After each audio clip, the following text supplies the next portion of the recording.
কিছু ফেরার গল্প থাকে যা কেবল সময়ের সীমানা ছুঁয়ে নয়, হৃদয়ের গভীরে গেঁথে যায়। সাকিব আল হাসানের কাউন্টি ক্রিকেটে ফিরে আসাটাও ঠিক তেমনই এক অনিন্দ অধ্যায়। প্রায় এক যুগ পর কাউন্টি ক্রিকেটে ফিরে তিনি যেন সেই পুরনো অলরাউন্ডার সাকিবকেই ফিরিয়ে আনলেন। সারের জার্সিতে হয়তো জয় আসেনি, তাতে কিন্তু তার সাফল্য ম্লান হয়নি।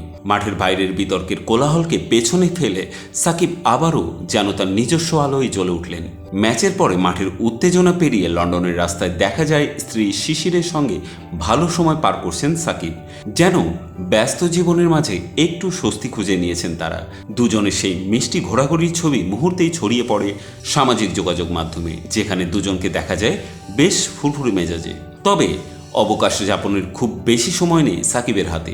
ভারতের বিপক্ষে সিরিজ খেলতে বাংলাদেশ দল ইতিমধ্যে পৌঁছে গেছে ভারতের মাটিতে এবং সাকিবও খুব দ্রুতই যোগ দেবেন তাদের সঙ্গে। আগামী 19 সেপ্টেম্বর থেকে চেন্নাইয়ে শুরু হতে যাচ্ছে প্রথম টেস্ট। এদিকে দেশ ছাড়ার আগে সাকিবের ব্যাটিং প্রসঙ্গে কথা বলেন বাংলাদেশের অধিনায়ক নাজমুল হাসান শান্ত।